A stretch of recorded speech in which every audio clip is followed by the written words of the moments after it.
Assalamu alaikum. Uh, I warmly welcome all of the students, participants, aspirants uh, to our today online webinar. And before we formally begin, I would request Sayyid Hamza to formally begin today's session. Over to you, Sayyid Hamza.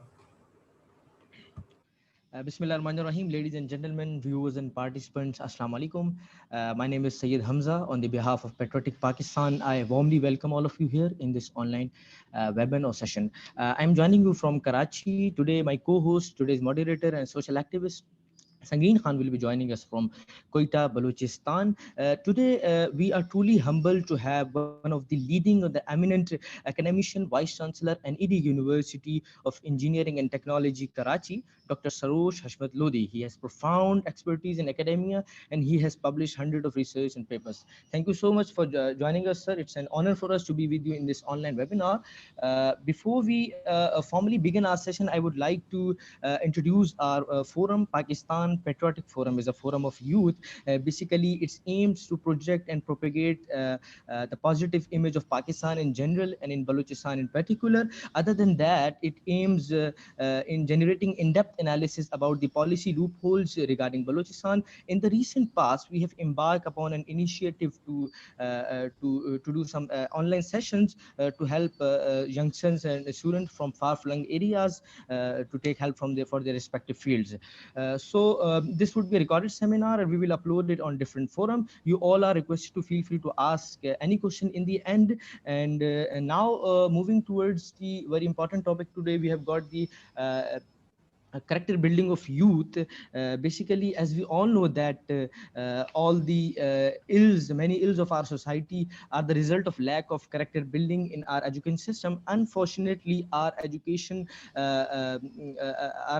system's trends, I think, unfortunately, our colonial past continue to dictate our educational trends and policies, demarcates a clear line between the haves and the have-nots. The result is the commercialization of our education system and the growth of political, ethnic, or the religious sectarianism or the polarization of the society at different level. So we are here to discuss or to analyze the underlying causes of this moral decay and the means to address them. Once again, thank you, sir, for joining us.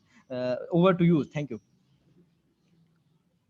Bismillah Rahman Rahim. First of all, I'm very grateful to all of you, the young people, your forum, for providing me with an opportunity to share my experiences and provide some guidelines and some possible directions which could be beneficial for the youth. But let's start from the very basics. I will talk about youth.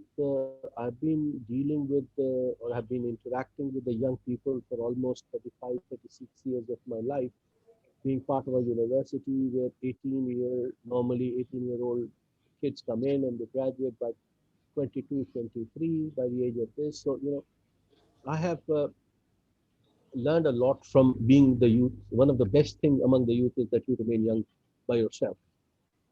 Uh, and then we learn from these young people. One of the best things about these kids is that they're full of energy. And everybody wants to do something different and something good. That's the enthusiasm and the stamina and the courage and the willingness is there. Unfortunately, when they age, they things the society leads them not necessarily in the right path. And when they come to the universities, when they're young, they are full of energy and they're full of patriotism, they're full of love, and above all, they all want to do something different. That's the bottom line. Every youth wants to do something different.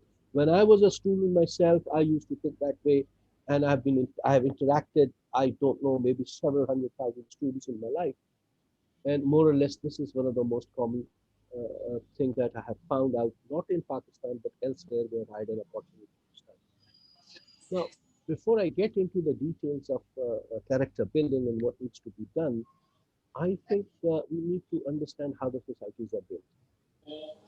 And then from there on, we have to understand what could be done to have a better future. You see, Bottom line is that the societies cannot be developed from a bottom-up approach, where everybody start doing the right thing and eventually the society becomes the most rightful society, most conscious, most honest society. It doesn't happen that way, I'm sorry. The world hasn't seen this kind of example. But on the contrary, the societies are developed and maintained and sustained by leaderships. Whatever kind of leader that you have, the society eventually follows that lead. There was a time when India was a kingdom, and the bashas and the kings would like in their court, they would like to have poets or they would like to have writers. So everybody wanted to be a poet or a writer or a musician. Some of them became very successful, but most of them weren't. But this was the center, and this is how the center attracted the youth, and everybody wanted to be there. Because everybody eventually wanted to be different and everybody wanted to be prominent.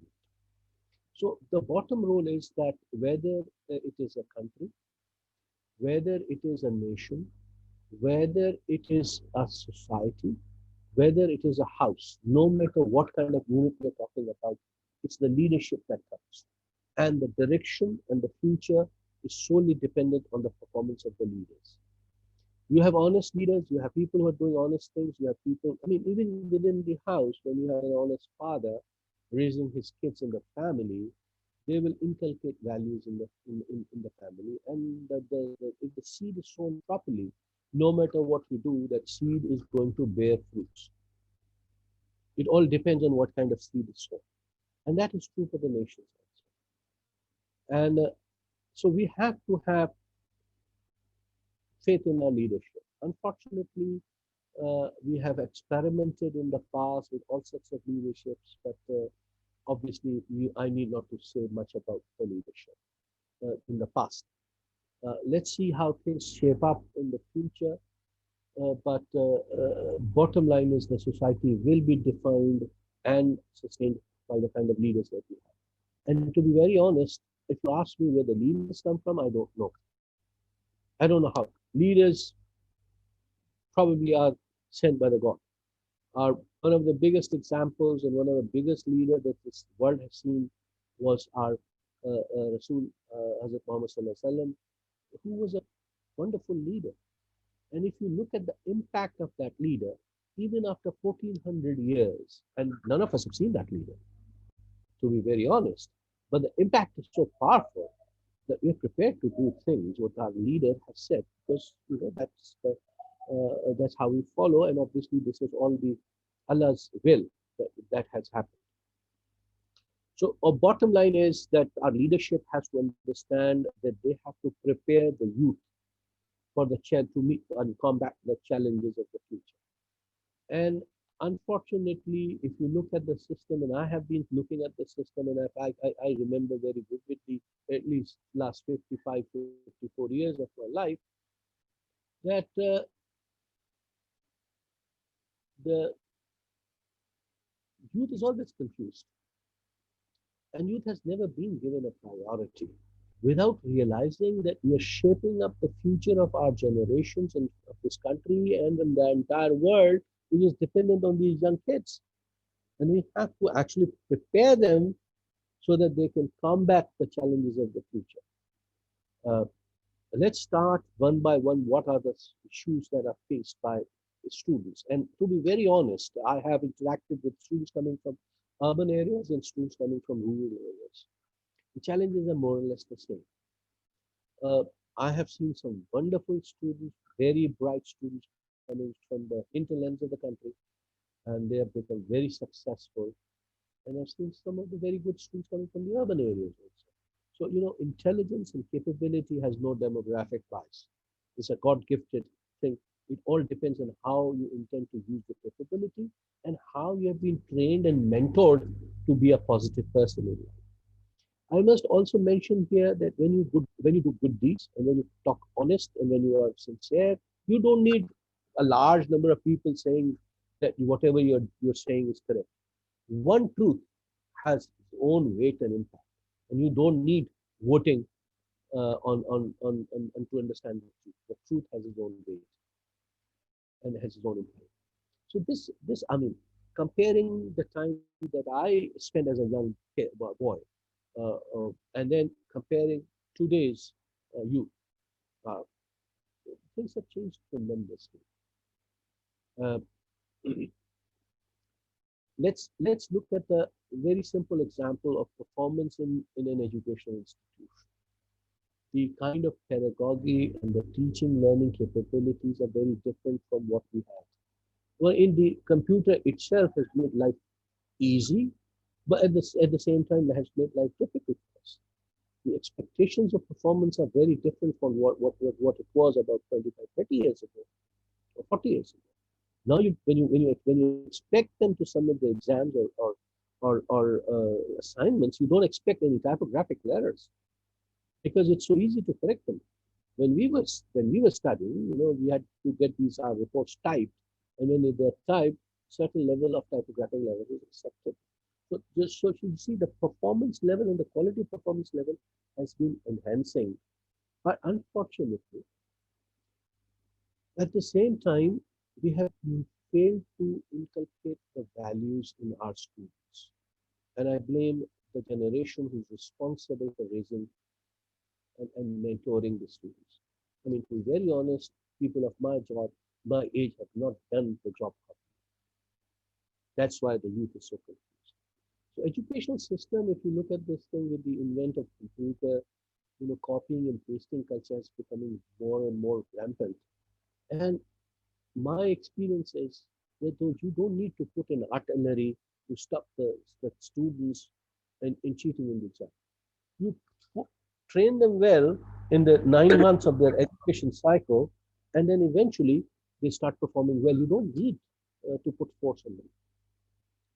So, how do we do that? We have to engage them right from the first day. It has to be done in a subtle and in a very open manner at the same time. And the teachers have to become the role model for them. If the teacher is honest, if the mentor is honest, and if he has the values, then you don't need preaching. Senior people has to lead by action to create by engaging them. Bottom line is engaging them, and we don't realize as parents, as teachers, as leaders, and as responsible people in the society that there is a cycle of life.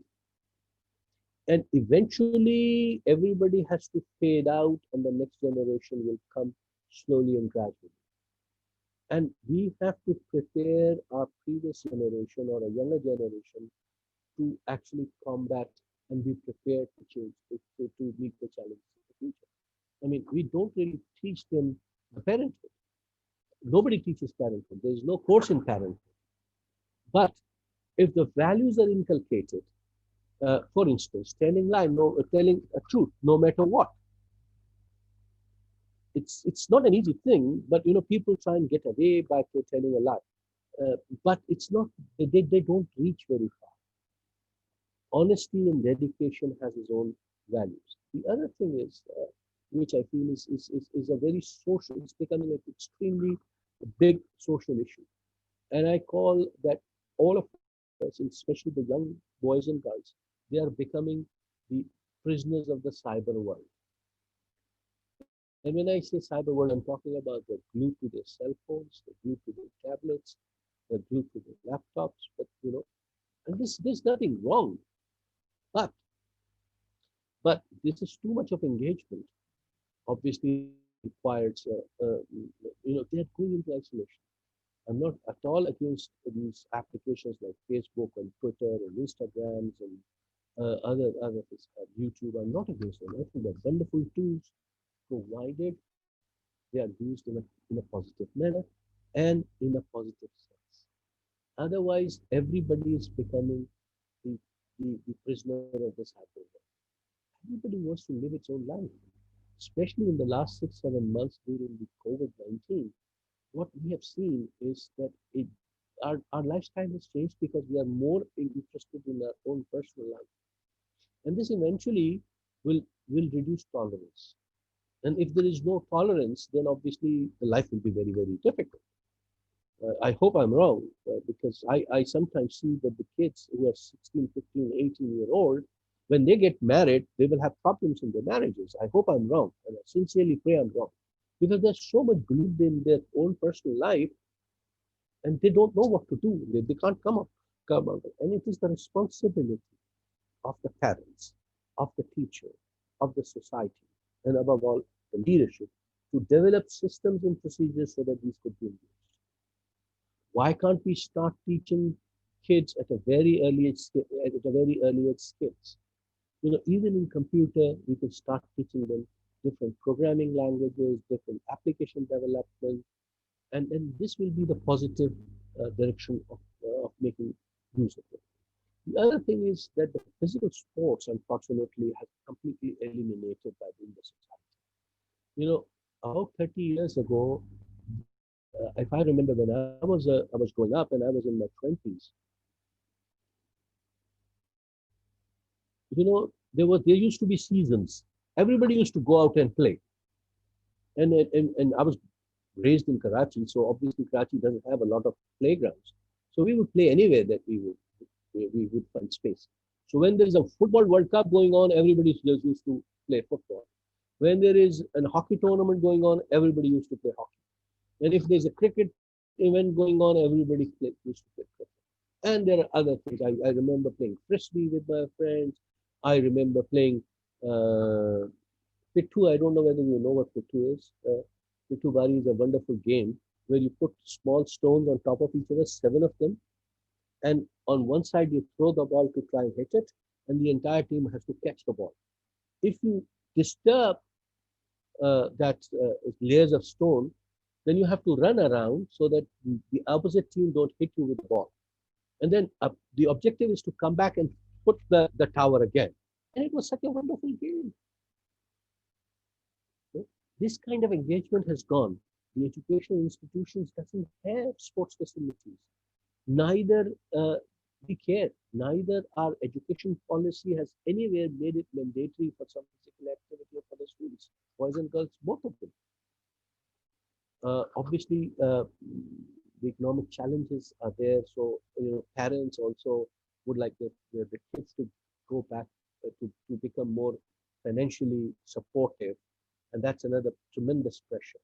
Pressure for performance, pressure for quality, pressure for finding a job and a decent job. You can get a job, but not every job is a career job.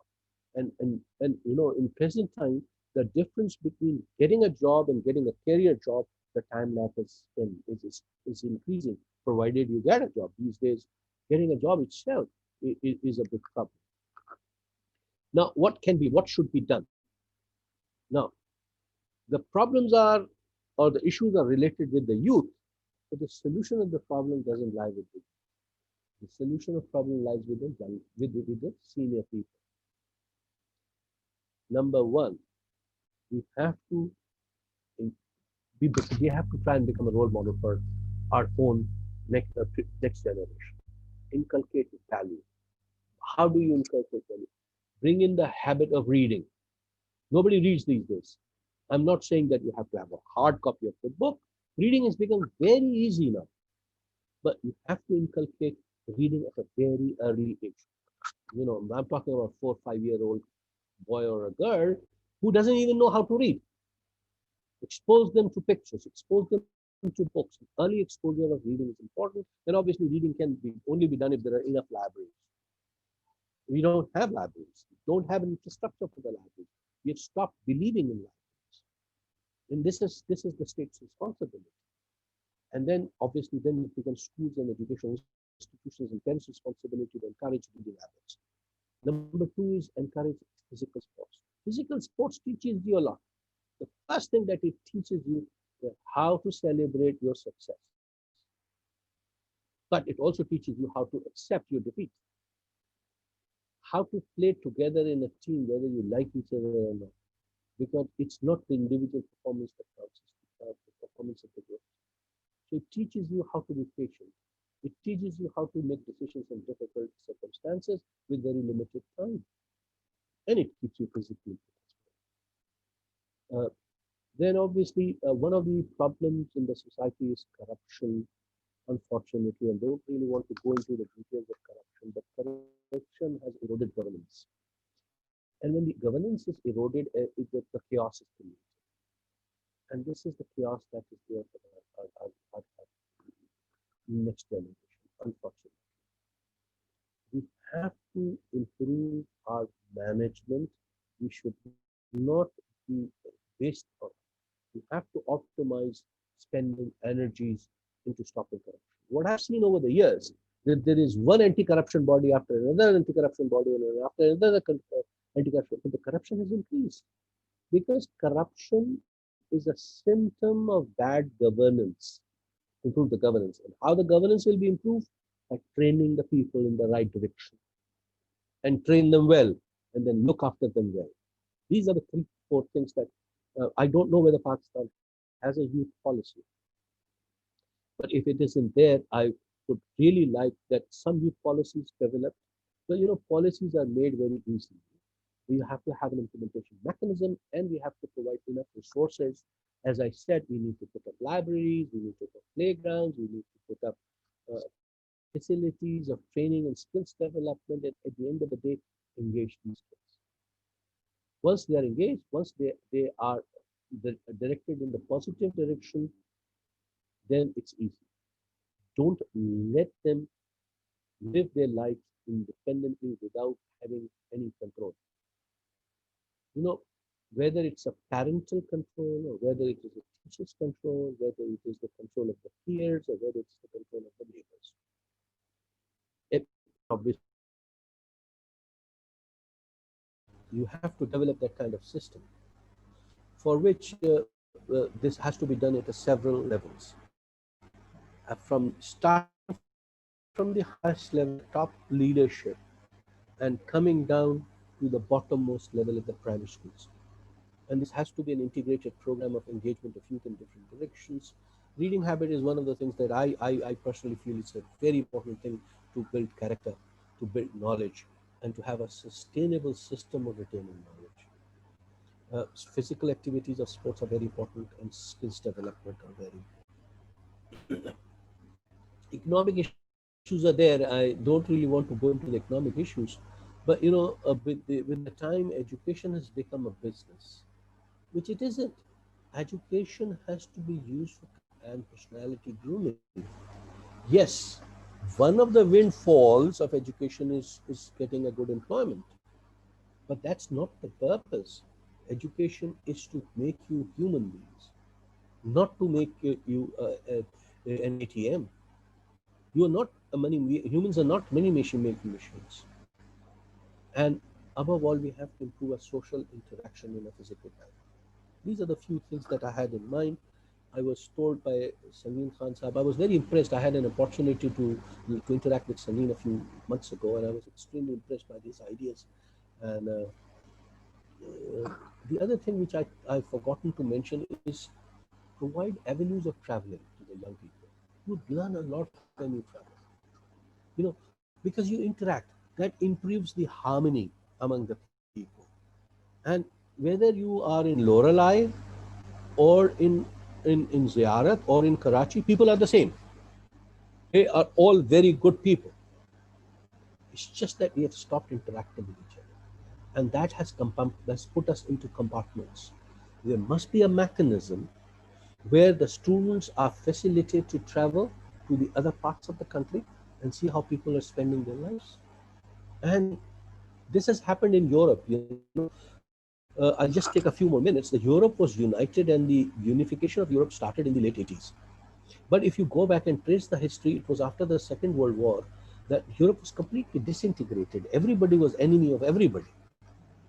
But they started a program called Erasmus program, which was one of the professors in Italy. She started it, and the idea was to send students from one country to the other country as they call it, non-degree mobility.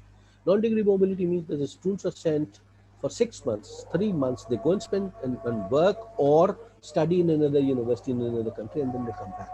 The credits are got transferred. And these young boys and girls, 18, 19, 20-year-old, after a few years, they grew up and they became policymakers. So in the 50s, they were part of the Erasmus program. In the 80s and 90s, they were, some of them were the world leaders and top most leaders of the country, and they were bureaucrats and politicians and soldiers and all that. And they realized, they had friends in all over the country, and that was how the Europe started uniting. In our country, we have to encourage and develop systems of our youth travels, facilitate them, take them around, show them the country, show them the people, allow them to interact. This will create a tremendous impact, and we have to create a student mobility program within Pakistan, where the students should be encouraged to go and study sometime in another institution, or at least go away and spend some time in the villages. Some either we can develop some social internship programs where the students are required to go and spend at least 10 days, 15 days in a village, in a school, in the community, and come back. Just facilitate the travels. This will increase the harmony. I was told by Sangin that I had 20 minutes. I have already done 25 minutes and 28 seconds. So I'll stop here.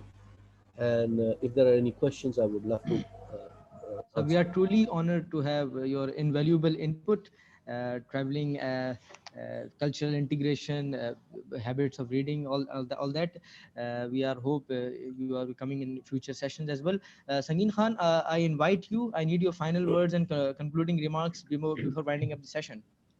Um, First of all, I must say such a insightful and engaging talk by Dr. Saab. I really appreciate, sir, a very insightful and profound talks. Before I take questions, I'm very glad to inform you we have been joined by Air Chief Marshal Kaleem Saadat Saab, who is currently heading a leading and emerging think tank, who is the president of CAS. Air Chief Marshal Saab, Kaleem Saab, a very warm welcome. I would request you please share your kind input as well with us so that we can proceed for questions. Would you be kind enough share your kind experience talks with us, sir? Thank you. First of all, my compliments to Dr. Sarosh Lodi for an excellent talk. He's covered all aspects of our life and what the youth and the students should look forward to. And he made all valid points that obviously he has learned through his experience, etc. I subscribe with all of them and I agree with them. And I think the most important thing is the reading habit. I also used to tell my subordinates that I want you to read regardless of where you start. And the young flying officers in the squadron, I used to force them to read the filmy page, because that attracted them. Because I knew that over a period of time they would go to the op-ed page because they will get fed up after. And so that is the natural progression of reading, that you start with fiction, you start with comics, etc., and then you get fed up, and then you go on to philosophy and history and classics and so on. So that's a very important point that Dr. Saab has made. And the other one is that also I learned and I also practiced that when in leadership, when the example is good, nothing else is necessary. People will just follow you, and so the leaders have to set the example, and it has to be a top-down approach rather than a bottoms-up approach. What we have suffered in the past is that, like the doctors have said, that times have changed. When I was in PF College Sargodha, we had tough competition for the top position in the class, and we often lost because of 1 mark. The first one got 673, the second one got 672. But we accepted that as the truth. We didn't pester the teacher, any one of the teacher, to give us an extra mark. We reconciled to this and decided that next time we'll work harder to stand first in the class. That unfortunately has changed. Nobody believes in merit. Everybody believes in Safarish, and they want this Safarish for themselves, and they want the merit to apply for others. This dichotomy, this duplicity, obviously is to the detriment of the society. So the important thing is that we must create a value system and pursue that value system, follow that value system. Our forefathers laid down the foundation for us in the objective resolution, freedom, equality, justice, tolerance, and democracy. Unfortunately, we did not pursue those objectives sincerely.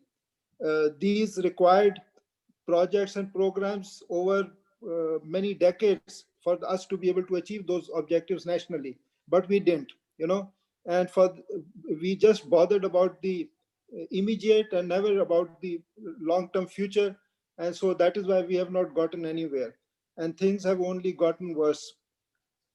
So I think what we need to, like Dr. Saab said, we have to give confidence to the students. We have to make them more tolerant, accept a different point of view, you know, and we understand that humanity supersedes religion. We are humans first and Muslims later. So there is no room for oppressing the minorities, etc., be it Christians, be it Hindus, be it whoever. We are part of humanity first. So I think I won't go on for much longer because I just wanted to say a few things. And I again thank and compliment Dr. Sarosh Lodi for his very insightful talk. It's sad that we didn't have enough participants. Otherwise, many more would have benefited from this wisdom. Thank you very much. Thank you, sir. Inshallah, we will upload it on a different forum. Inshallah, they will get benefit from there. Inshallah. So thank you so much, Air Chief Marshal Kaleem Saadat Sahab. A truly engaging talk by you. The crux was humanity supersedes religion. No doubt, as Islam says that Islam is a religion of peace, harmony, and we should be adherent to all those. It is very unfortunately these are all cultural barriers, not rather a religion. So we need to ensure and promote those peaceful and those which promotes harmony. So before I wrap up, I would request the participants, if you have any question, please feel free ask your question and please introduce yourself. Yes, please. May I just say one more thing Yes, please. before? I am saddened by what happened to the photo of this our Nobel Prize with Dr. Abdul Salam. It is so sad that he lived for Pakistan, and just because of myopia, because of obscurantism, people just don't understand his contribution towards Pakistan, and just because he had believed in different, we have to attempt to create a pluralistic society where we accept that there are other truths valid other than the ones that are known to us. That's how we can move forward. But if we remain bigoted and if we remain narrow-minded, there is no hope for us. Very true, sir. Very true, sir. We must honor those national heroes who have done their commendable contribution for this country, regardless of their beliefs. Very true, sir. Yes, from the participants, if you have any query, please feel free. Any one of you?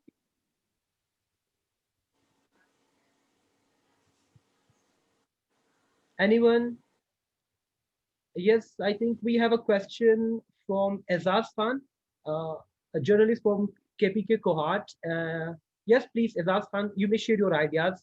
Yes, he has something to share. Yes, please.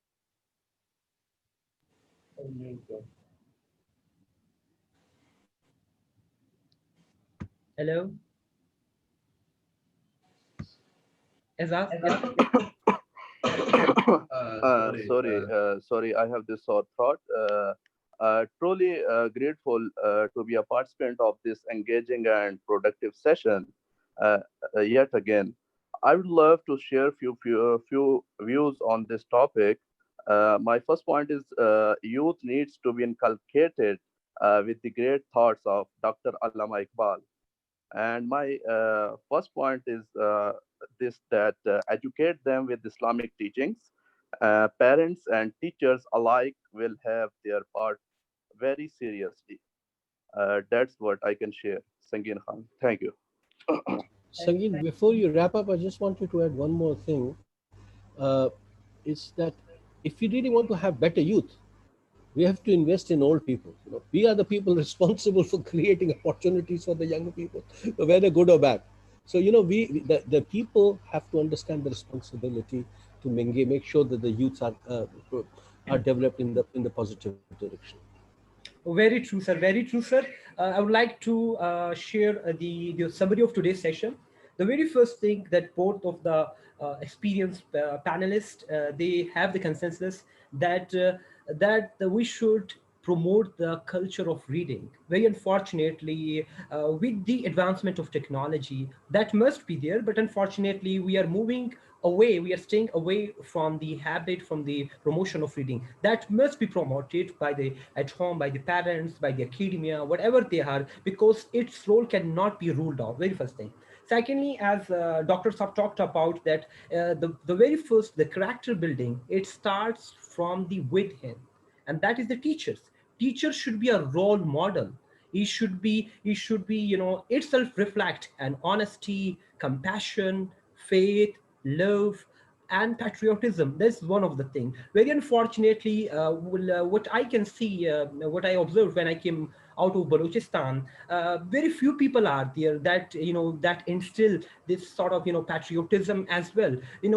For example, a few of the people when they get their degrees from out of the country, what I felt that they lacked this thing of patriotism. They're trying to trying to dominate the Western norms. Yes, I understand education. There should be no compromise on education. But fact of the matter is, when it comes to those basic values, I mean the honesty, the truth, that should be placed at the top level. Other than that, Dr. Saab talked about the state's responsibility. One of the prime responsibility of the state is to facilitate them. The state facilitate them with that conducive environment. And what youth needs education, proper environment where they can learn, where they can excel in that environment. Let me tell you, if we cannot empower our youth with those basic facilities, very unfortunately, before we celebrate the term youth bulge, we have youth bulge. If we manage to fail to manage this youth bulge, it would be very unfortunate if we were time bomb. So I think it is responsible, collective responsibility of the government, of the state, of the civil society, of the academia, of the practitioner, to collectively manage them, train them, excel them, empower them. And then I am very much sure, inshallah, this same youth, 60%, the youth bulge can take the country to the zenith of Pakistan. With that, once again, I would like to extend my gratitude on behalf of Pakistan Patriot Forum to Dr. Sarosh Lodi Saab for his kind time, at the same time to Air Chief Marshal for his kind